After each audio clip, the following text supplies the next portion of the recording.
기도하시겠습니다. 하나님 감사합니다. 새로운 날을 주시고 우리를 깨워주셔서 첫 시간 이렇게 예배의 자리로 불러주신 것을 감사드립니다. 기도하면서 주님의 응답을 체험하게 하시고 찬송하면서 주님의 이름을 높이게 하시며 말씀을 묵상함으로 사명을 발견하는 축복의 이 시간이 되게 하여 주시옵소서. 마음속에 근심, 걱정, 염려가 다 떠나가게 하시고 우리가 알지 못하는 크고 은밀한 일을 행하시는 주님의 능력을 체험하게 하여 주옵소서. 우리 기도에 응답하시는 예수 그리스도의 이름으로 기도 올리옵나이다. 아멘. 오늘 말씀은 시편 95편 1절부터 11절까지의 말씀입니다. 오라 우리가 여호와께 노래하며 우리의 구원의 반석을 향하여 즐거이 외치자. 우리가 감사함으로 그 앞에 나아가며 시를 지어 즐거이 그를 노래하자. 여호와는 크신 하나님이시요 모든 신들보다 크신 왕이시기 때문이로다. 땅의 깊은 곳이 그의 손안에 있으며 산들의 높은 곳도 그의 것이로다.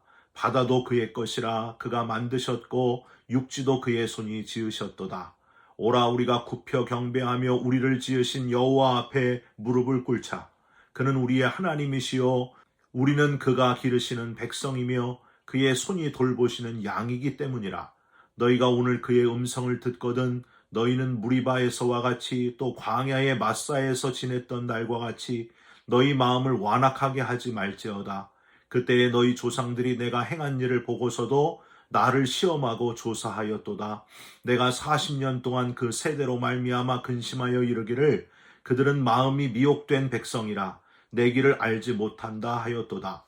그러므로 내가 노하여 맹세하기를 그들은 내 안식에 들어오지 못하리라 하였도다. 아멘. 오늘은 시편 95편 1절부터 11절까지의 말씀으로 창조주를 찬양하라 라는 제목의 말씀을 함께 나누고 기도하는 시간을 갖겠습니다. 한 3년 전인가요? 잠깐 좋아할 오빠, 평생 사랑해줄 아빠라는 제목으로 바로 이 시편 95편을 설교했던 적이 있습니다. 그 이야기를 잠깐 한번 회상해 보려고 합니다. 여러분, 저에게는요 딸이 둘이 있는데 두 딸이 똑같이 너무너무 좋아하는 오빠가 있습니다. 여러분 다 아실 거예요.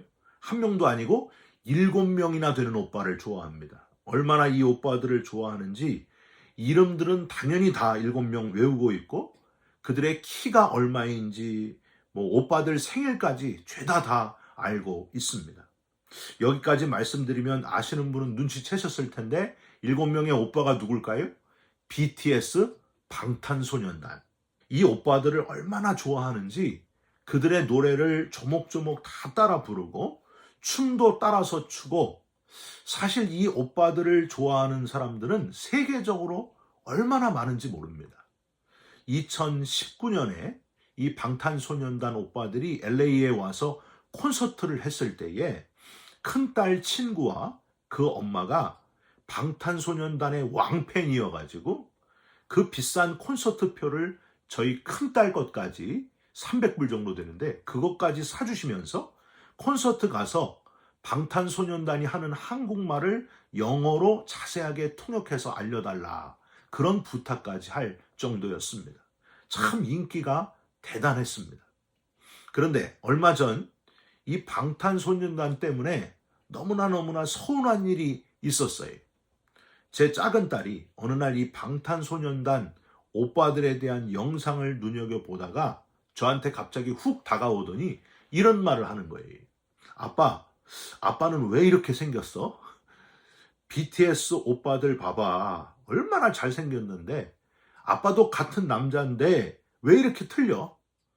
수빈아, 아빠도 비슷해. 나이가 들어서 그렇지 아빠도 20대 때는 엄청 잘생겼어. 그래서 엄마가 아빠한테 반해가지고 따라다닌 거 아니야. 제발 결혼해달라고. 잘 봐봐. 아빠 얼굴 잘 봐봐. 나이가 들어서 그렇지 아빠도 잘 보면 엄청 핸섬해.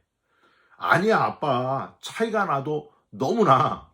아빠는 뚱뚱한데 이 오빠들은 잘생겼지, 날씬하지, 춤도 잘 추지, 노래도 잘하지, 웃을 때는 정말 너무 귀여워서 깨물어주고 싶어. 막 그러는 거예요.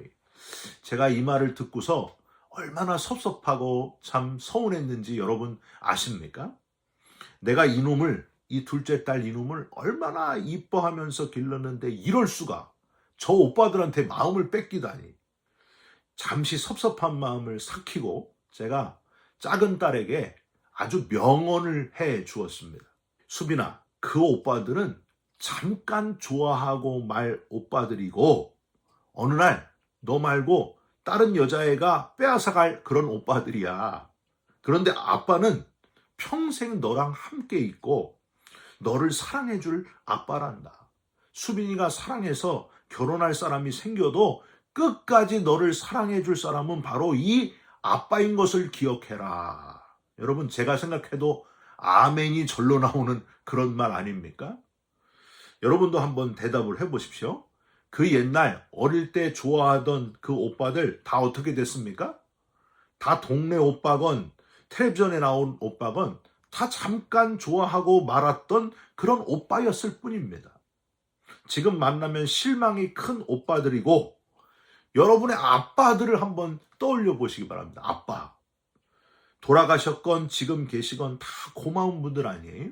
물론 그렇지 않은 아빠도 간혹가다 있기는 하지만은 아마 대부분은 여러분을 평생 사랑했고 지금도 사랑하고 계시는 아빠.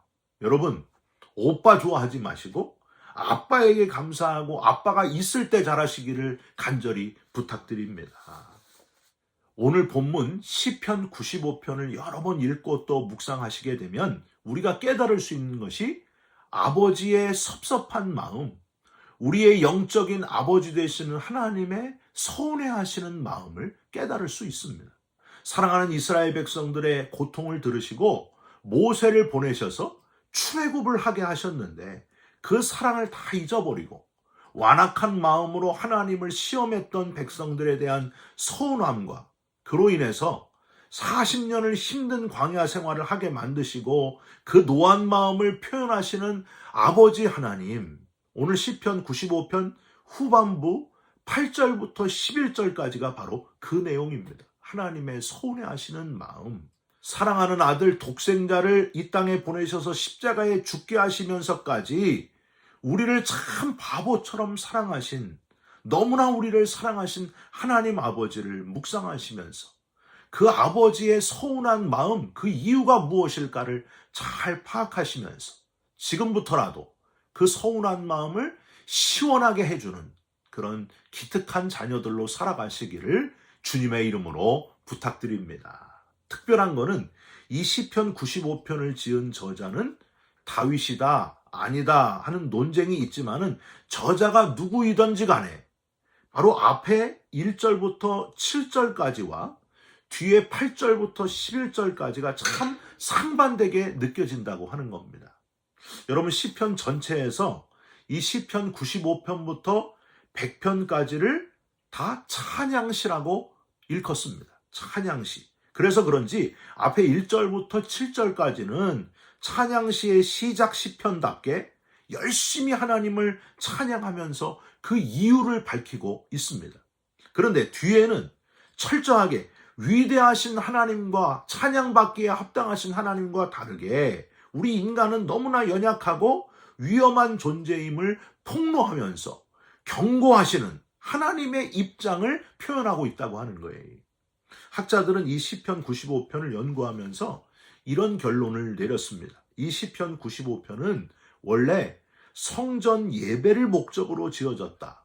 1절부터 7절은 지휘자나 회중 대표가 무리들 앞에서 선창을 한 후에 회중이 부르는 한 절씩 교창한 것으로 보이고 8절부터 11절까지는 예배 인도자의 독창이라는 거예요. 즉 주일 예배를 떠올리시면 될 것 같습니다. 앞에 성가대 찬양까지는 사회자와 회중이 함께 열심히 주고받고 합심해서 하나님을 찬양하는 순서고요. 뒤에는 설교자가 하나님의 경고와 훈련의 교훈의 말씀을 전하면서 예배를 마치지 않습니까? 거의 비슷합니다. 그러니까 이 시편 95편 전체를 묵상하면서 우리는 마치 주일 예배를 온전히 드리는 그 성전 예배 전체를 경험할 수 있다는 거예요. 사랑하는 성도 여러분, 혹시 예배의 감격과 예배의 열정을 잃어버린 분 있습니까?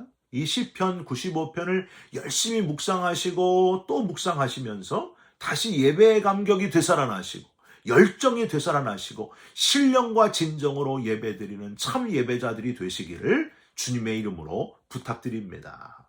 이렇게 전체적인 내용을 생각해 보면서 우리는 오늘 본문에서 두 가지 교훈을 발견할 수 있습니다. 첫 번째는 하나님을 찬양하는 이유를 분명히 알고 깨닫고 열정적으로 찬양하는 자가 되시기를 주님의 이름으로 부탁드립니다. 1절부터 7절에서 하나님을 찬양하는 이유는요, 앞부분에는 크게 외부적인 이유가 있다.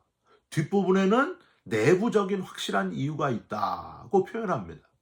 이렇게 바깥쪽과 안쪽이 다 확실하게 꽉 채워지는 모습으로 우리가 하나님을 찬양해야 되는 이유를 아주 분명하게 선포하고 있습니다.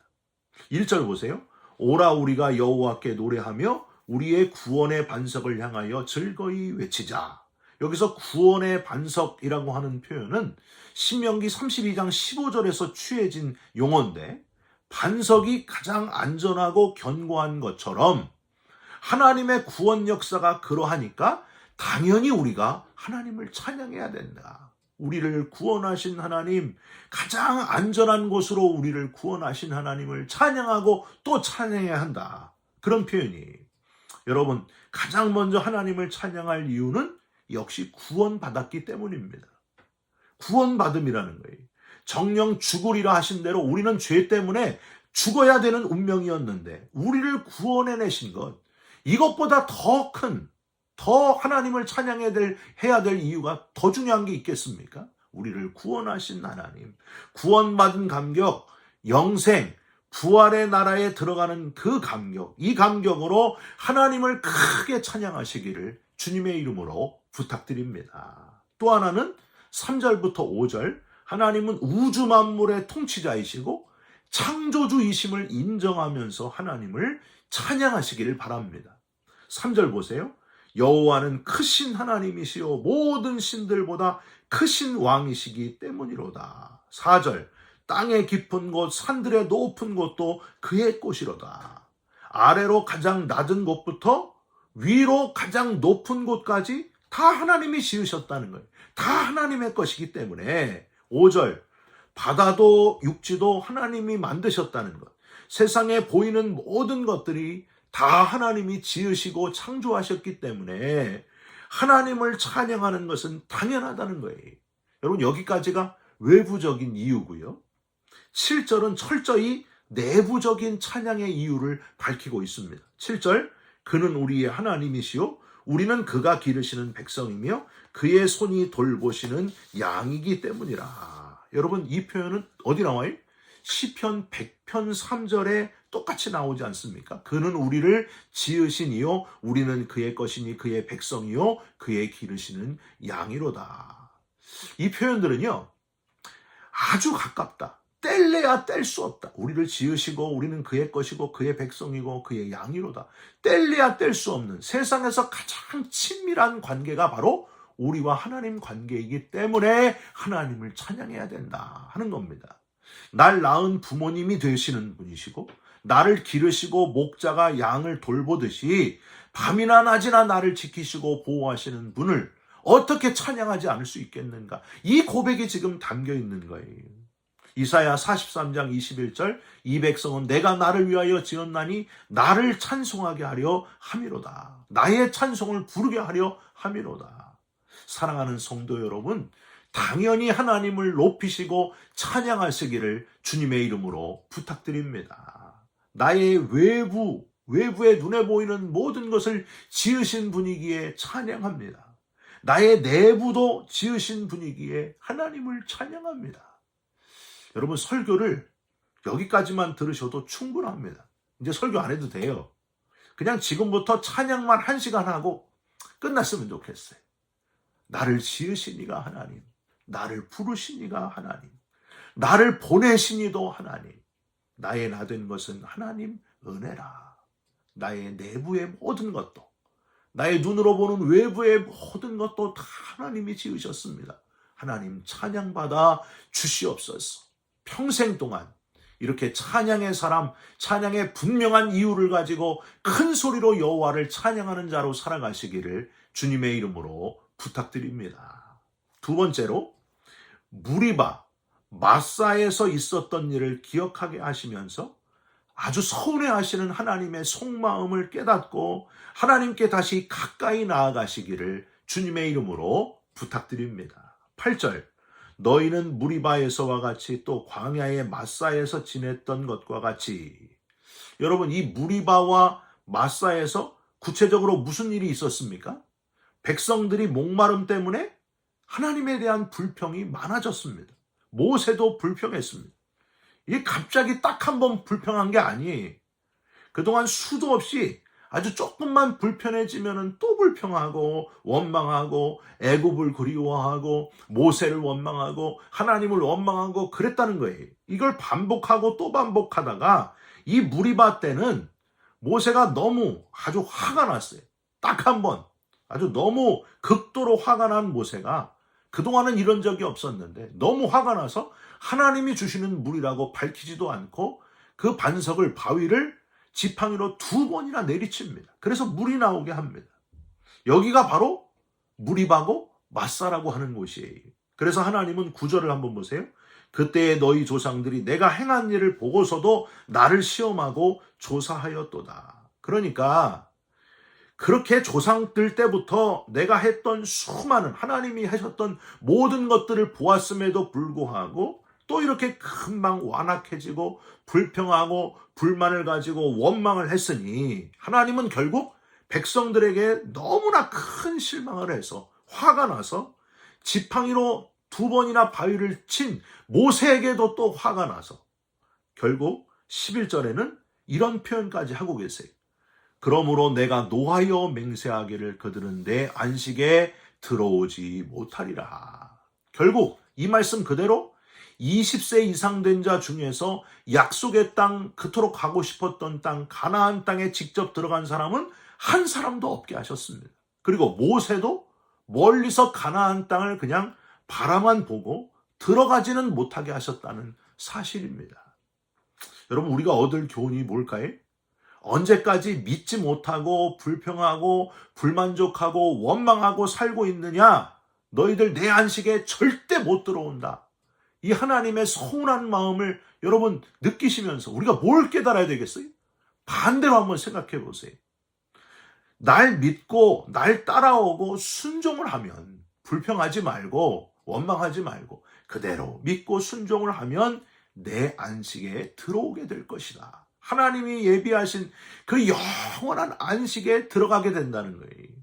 더 가까이 나아오라. 순종하고 내 안식으로 들어오라. 사랑하는 성도 여러분, 하나님이 원하시는 게 바로 이거라는 거예요. 오라, 우리가 여호와께로 돌아가자. 지금이라도 빨리 당장 하나님께로 돌아가는 거예요. 하나님을 가까이 하는 거예요. 그게 바로 하나님이 제일 원하시는 겁니다. 여러분, 지금 하나님께 가까이 나아가시기를 주님의 이름으로 부탁드립니다. 내일부터 아니에요. 지금부터, 오늘 이 시간부터 하나님을 가까이 하는 거예요. 조금 더 가까이 하는 거예요. 내가 너를 얼마나 사랑했는지, 독생자를 십자가에서 대신 죽게 할 정도로 너를 사랑한다. 그동안도 내가 너를 사랑했고 지금도 내가 너를 사랑한다. 미래에도 너를 사랑한다 하실 하나님을 기대하면서 하나님이 가장 기뻐하시는 일, 하나님과 가까워지는 일을 우선하시기를 주님의 이름으로 축원드립니다. 기도하겠습니다. 하나님, 찬양드립니다. 찬양드리고 또 찬양드립니다. 큰 소리로, 높은 소리로 하나님을 찬양합니다. 나를 지으신 하나님, 나를 기르시고 나의 목자가 되시고 나를 돌보시는 하나님이신 것을 믿고 하나님을 찬양드립니다. 원망을 버리고 불평을 버리고 지금 하나님께로 가까이 나아가는 주의 자녀로 삼아 주시옵소서. 영원토록 우리를 사랑하시는 아빠, 아버지 되시는 하나님께로 돌아오는 주의 자녀 되게 하여 주시옵소서. 예수 그리스도의 이름으로 기도하옵나이다. 아멘. 하늘에 계신 우리 아버지여, 이름이 거룩히 여김을 받으시오며 나라가 임하시오며 뜻이 하늘에서 이룬 것 같이 땅에서도 이루어지이다. 오늘 우리에게 일용할 양식을 주옵시고 우리가 우리에게 죄진 자를 사하여 준 것 같이 우리 죄를 사하여 주옵시고 우리를 시험에 들게 하지 마옵시고 다만 악에서 구하옵소서. 나라와 권세와 영광이 아버지께 영원히 있사옵나이다. 아멘.